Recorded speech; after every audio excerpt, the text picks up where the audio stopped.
well was, when you were talking about Ticketmaster and Live Nation and the kind of convalescence of, some people would call it an oligopoly, some people would call it an essential monopoly, whatever the case may be, where you're kind of not only, these massive companies are not only hosing the people that are paying for the entertainment, the fans, the whoever else that are going to be coming to a concert, they're also hosing bands and artists that are getting next to no money in these regards, and like the convalescing of power, right? When it comes to like that kind of music aspect of things, or when we're just talking about the entertainment industry in general, one, like, since the reporting you did on it, which was fantastic, I think you did it in November of 2022. Have you seen anything that, like, to kind of see that that's going in the right direction? Have you seen anything that's showing that nothing's really happening with it, which I think unfortunately is what people would assume, or going in the wrong direction? Or have you seen any updates in that in general with live music and the kind of consolidation of capital there? I've seen two things. One, hilariously like a nothing burger, and one inspiring. Let's start with the former. It was last week or the week before. It was announced that Ticketmaster, Live Nation, they're going to, Biden, the big win for the Biden administration. They're going to list all of their fees up front, which is something that I thought they were already doing or required to do, but this is a new development, and mission accomplished. We did it. Promises made, promises kept. It doesn't change anything. All it does is change when you learn you're going to get screwed over by these absurd fees. Is it now or 30 seconds from now? That changes nothing materially, but it gives Biden a positive news story.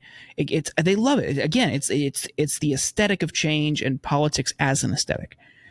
On the inspiring front, and this is where I think things are really going to need to happen for one of the issues, merch cuts, to change. More artists are calling out venues about merch cuts. And if people are unfamiliar, that is when, band comes to perform in your town and the club says, okay, give us 20% or 30% of what you made on merch sales tonight.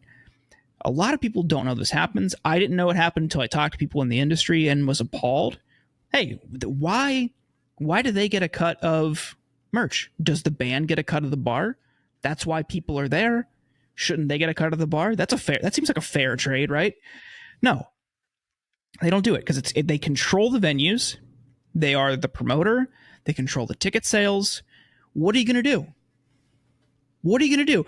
You just give Live Nation the finger and then risk never being able to perform in a venue or have your tickets sold there or not have them as a promoter? That's a raw deal. You're risking your entire livelihood by taking a stand. But if everybody took a stand at the same time, what's Live Nation going to do? They can't reject all artists. Right. And that's the thing. Like, you see a lot of what's frustrating. What's frustrating to me is when people, and I understand the precarity, but I wish people would realize that if they acted in unison, or at least in a large enough cohort, Live Nation would not be able to do anything. But what's frustrating is when people are in a position where it would actually hurt Live Nation to lose them when they don't do anything about it. That's frustrating to me. If they're in a position where Live Nation and Ticketmaster want them to sell their tickets and do their tours through their platform, when it's more beneficial to, Live Nation, like Live Nation does not want to lose like a Taylor Swift, right? Right. Live Nation doesn't want to lose a Beyonce. When people of that size and stardom don't do anything on this front, that's maddening because you have nothing to lose.